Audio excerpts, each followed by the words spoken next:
Good evening, everyone. Let's continue the motion chapter. It's a physics, and here are the some extra question that will sum up all the previous topics. So let's start. Number one: a farmer moves along a boundary of a square field of side 10 meter in 40 seconds. What will be the magnitude of his displacement of farmer at the end of 2 minute 20 seconds from his initial position? तो simple word में अगर आप figure में देखो यहाँ पे, तो एक मैंने स्क्वायर फील्ड ली है जिसका साइड है आपके पास A = 10 मीटर, और एक राउंड वो कवर कर रहा है, यहाँ पे कंप्लीट राउंड लगा रहा है 40 सेकंड्स में। तो हमने यहाँ पे डिस्प्लेसमेंट निकालना है, वो भी यहाँ पे कंडीशन दे रखी है आफ्टर द एंड ऑफ, और we can say 2 minute 20 seconds में from his initial position.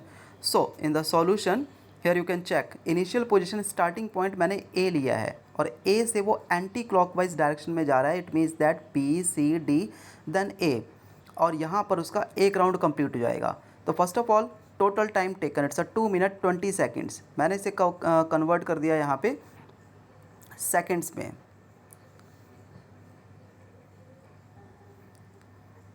Seconds में. So in 40 second he goes one round the square starting from A.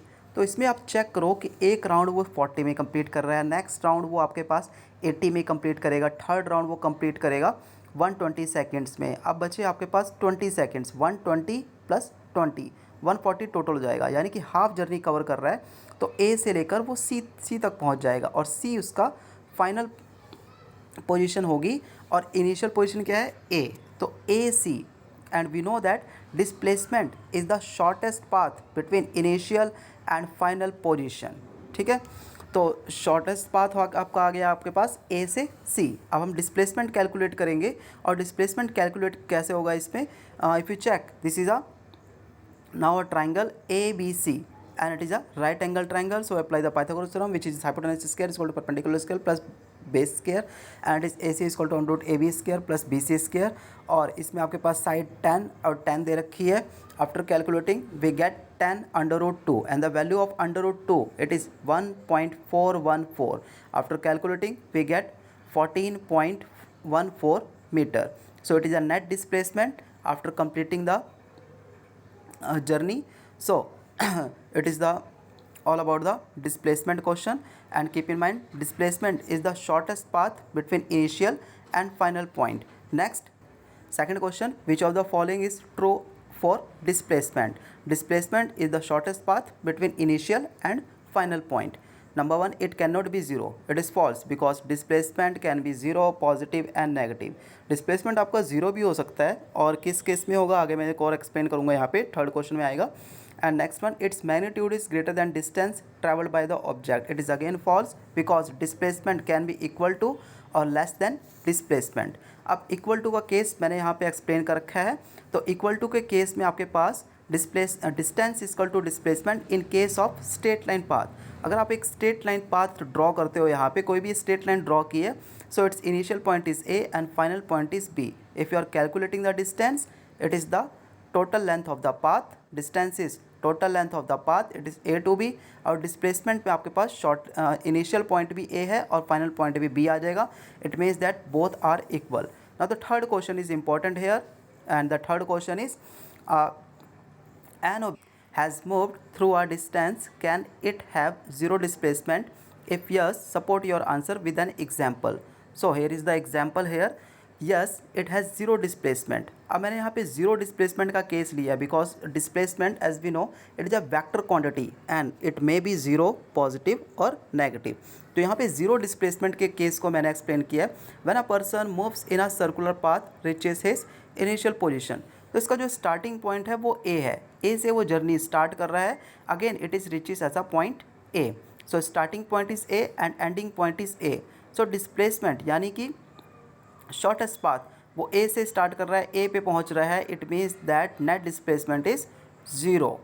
And distance कितना कैलकुलेट हुआ? डिस्टेंस आपके पास actual length of the path होगी. Keep in mind actual length of the path, यानी कि वो circumference पे यहाँ पे चल रहा है, and we know that circumference of the circle is 2 pi r.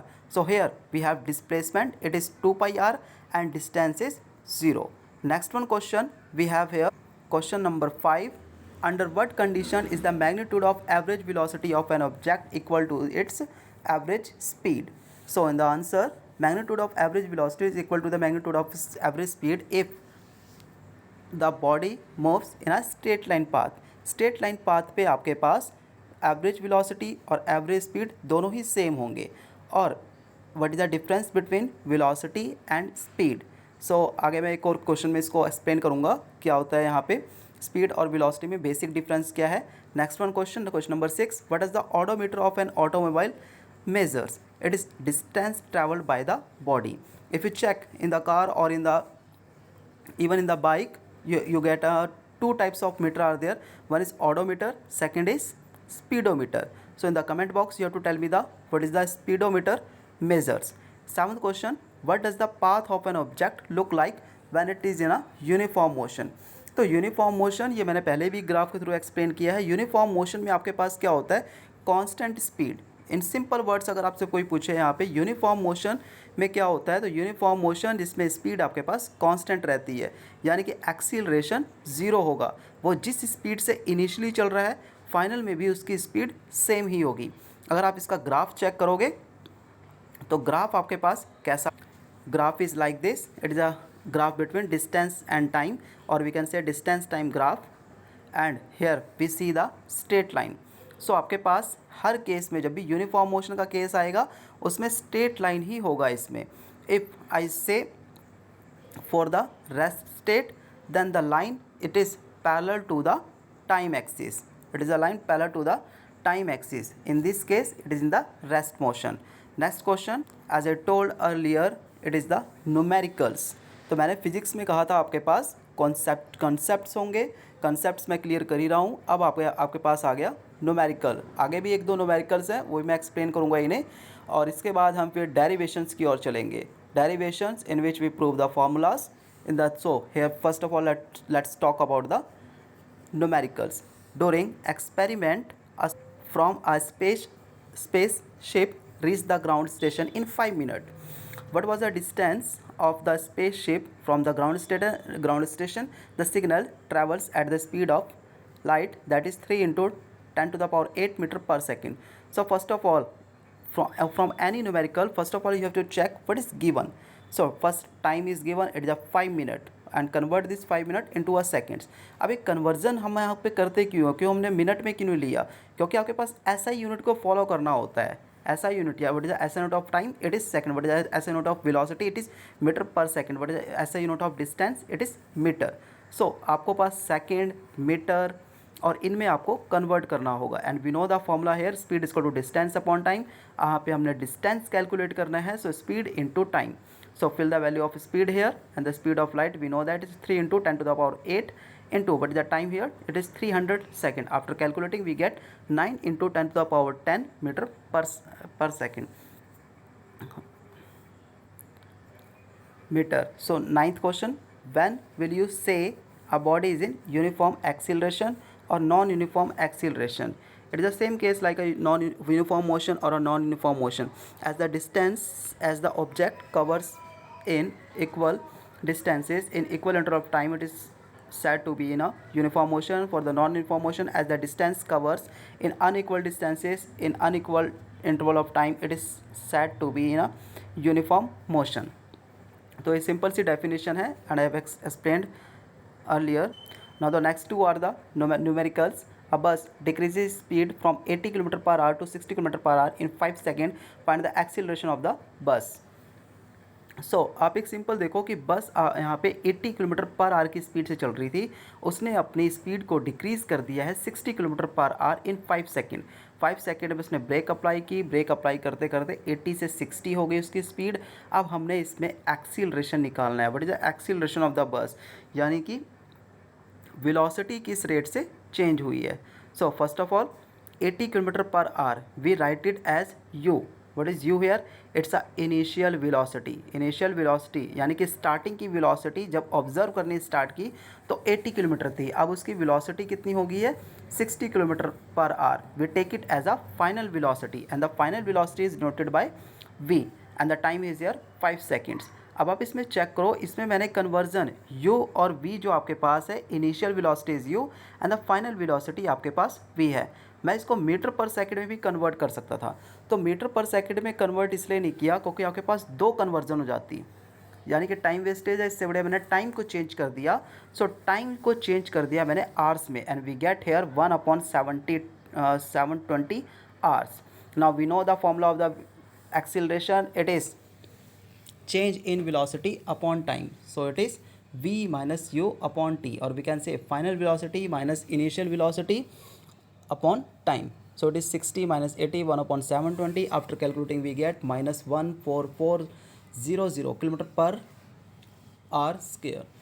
The negative acceleration, यहाँ पे आप चेक करो एक्सीलरेशन की जो वैल्यू है इट इज़ नेगेटिव। नेगेटिव ये शो कर रहा है कि वेलोसिटी आपकी डिक्रीज़ हुई है, और अगर नेगेटिव एक्सीलरेशन होता है तो नेगेटिव एक्सीलरेशन को हम रिटार्डेशन कहते हैं। इंक्रीजिंग एक्सीलरेशन को हम यहाँ पे एक्सीलरेशन ही कहते हैं, बट अगर नेगेटिव एक्सीलरेशन होता है और डिक्रीजिंग वेलोसिटी होती है पर time, so we call it retardation. So retardation is here 14400 kilometer per hour square. In the 11th question, it's again a numerical. A train starting from a railway station and moving with a uniform acceleration attains a speed 40 km per hour in 10 minutes. Find its acceleration. But we know that formula of acceleration is the rate change of velocity is called acceleration. It is a vector quantity. Its SI unit is meter per second square, and the formula of acceleration is a is equal to v minus u upon t. What is v here? V is the final velocity and u is a initial velocity. आपके पास question में ऐसा नहीं हो कि 3-4 velocities दे रखी होंगी, हम किसको u लें v लें। In every cases you will get only 2 velocities, one is a initial and final velocities.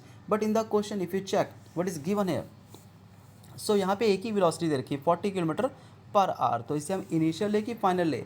But यहाँ पे मेंशन कर रखा है train starting from railway station, यानी कि ट्रेन आपके पास रेलवे स्टेशन पे थी। It is at rest at that time, it's initial velocity is 0 kilometre per hour. So we take it initial velocity u is equal to 0 kilometer per hour, and the final velocity it is v is equal to 40 kilometer per hour. But the time here t is equal to 10 minutes. Again we will convert this into, so in the numerical given we have write it here, and now we have to check what we have to calculate. We have to calculate here acceleration and the formula of acceleration.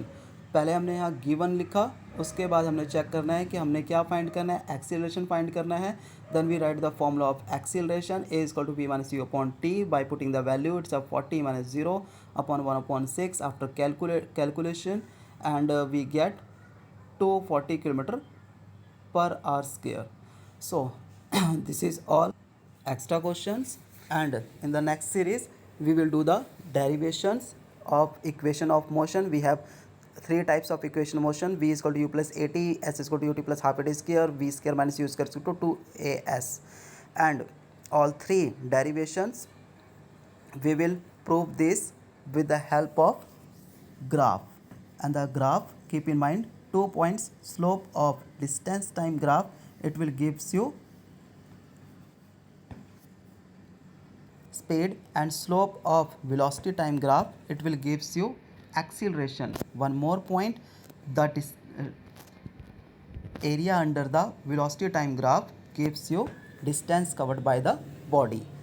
So this all was the about the extra question, and just revise it. If you have any problem you can ask me. Thank you.